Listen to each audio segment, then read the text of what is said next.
Welcome to ChopChopChef.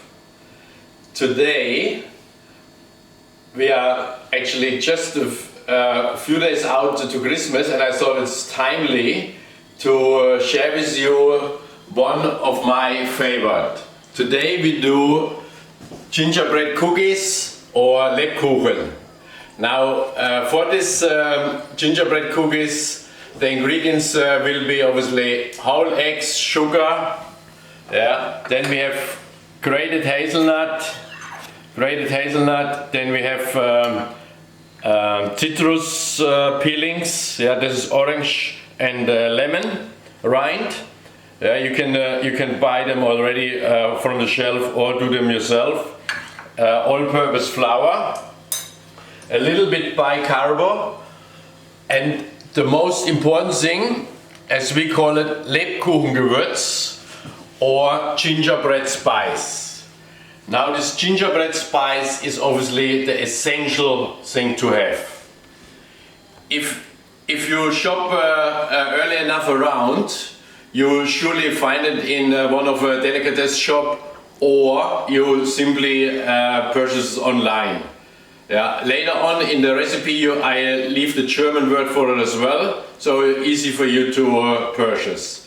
And last but not least, we need a little bit grated carrots. So very simple today. We do the whole egg and the sugar, we whisk it nicely up to a fluffy stage, and then we follow in all other ingredients and we go from there. Okay, let's crack the eggs and get started. As I said,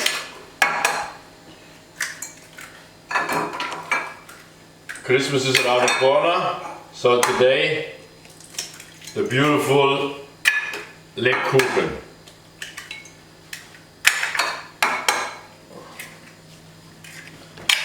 So the whole eggs I have today, I use my kitchen blender.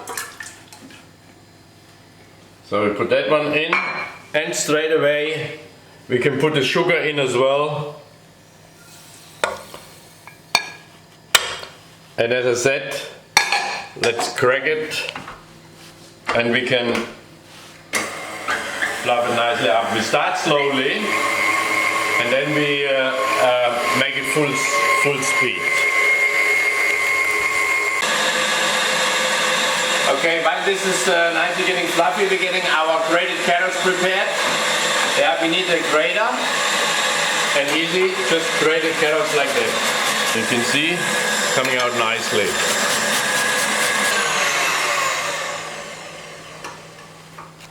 Our egg mix is nearly ready, I'll show you in a minute.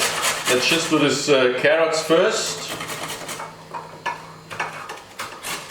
We need around 125 grams. Okay, so I just took the fluffy eggs off my machine, and now very easy, we're folding everything nicely under. I use today one of these pastry paddles. You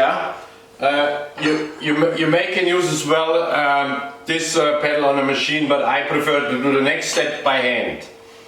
So very easy, we're putting all our citrus peelings in there. So it's very easy.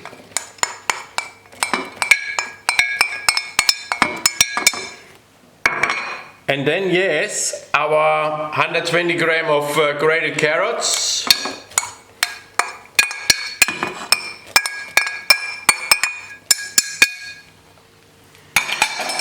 The 3 grams of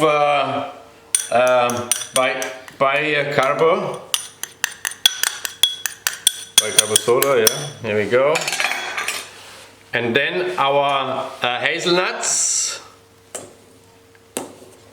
We start sort of folding it under.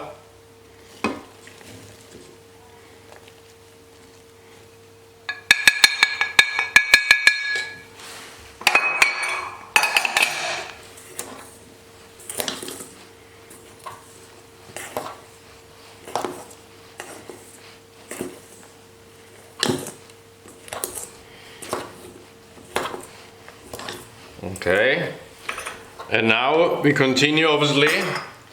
As I said, the most important thing on our gingerbread cookie is the gingerbread spice. And I use today 2 teaspoons,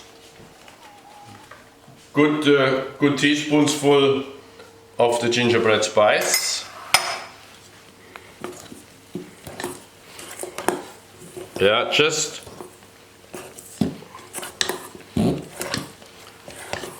you want to fold everything nicely in there.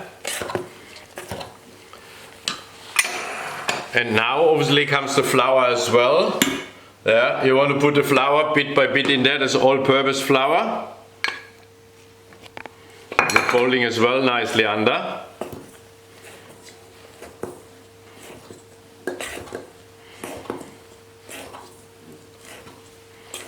You want to make sure your pastry arm, this paddle goes nicely all around on your bowl, so the mixer gets blended in all nice. There you go. And one thing, of course, I have to admit, a lot of things I cook without a recipe, but anything what to do with pastry, baking cookies or cakes, you need to follow the recipe. So please, later on, have a look at the recipe which is attached to on the end of our clip, and you have to follow it. In a pastry, this is very important. Okay.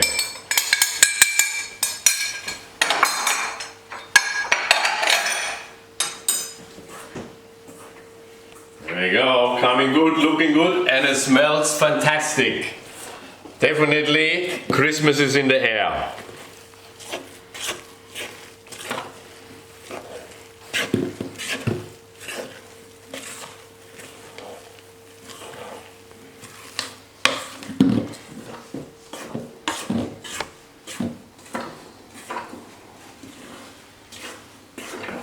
Okay, I think we're there. Yeah. What do you think? Oh my god. Oh yes, very nice. Have a look at the consistency.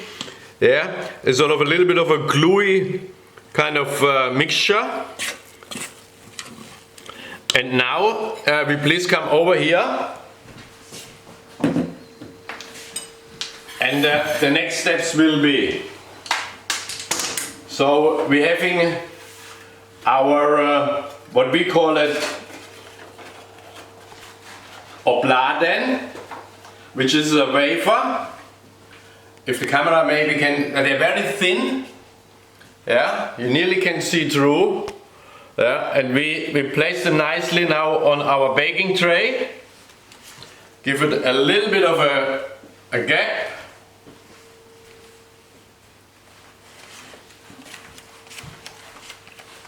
And they are having around, they're 7 centimeters in diameter. Same thing, when you order your gingerbread spice, you may want to have a look at ordering them as well. Yeah, your wafers or obladen.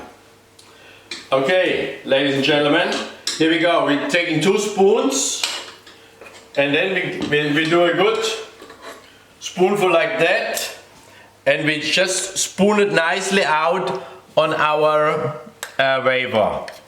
Yeah.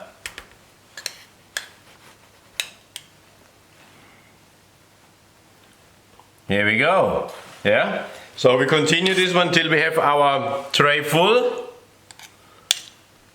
Yeah. You want to have, when you put your mixture on, you want to have on the outside a little bit sort of a free space, because when we bake them, they will run out slightly.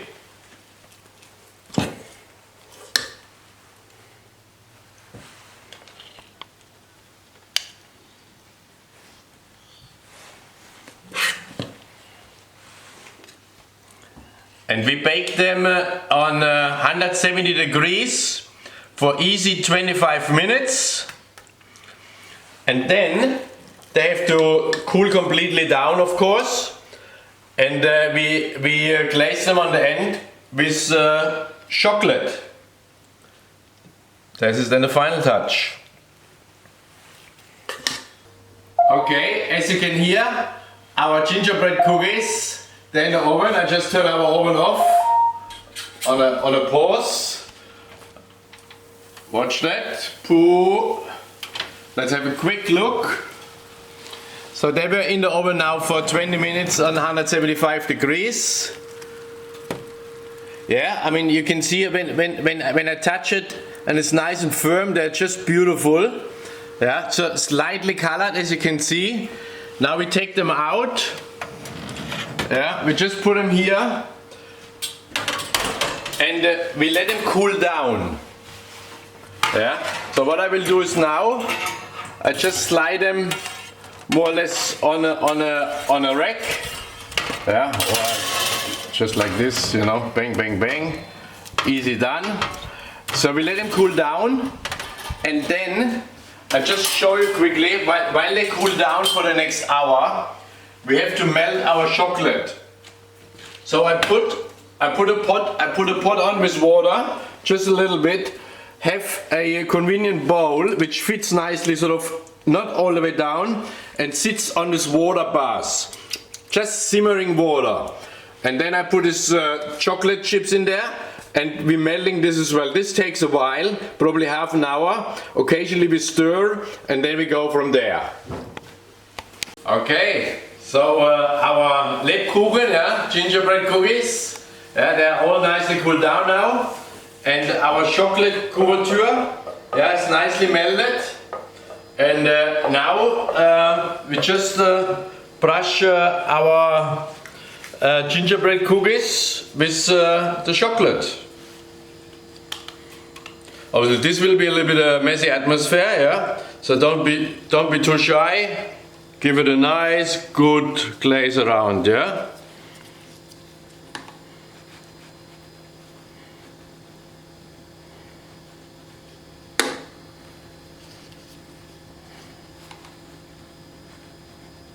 Good coating of chocolate.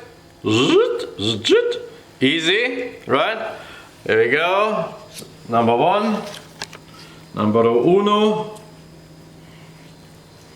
And the next, yeah.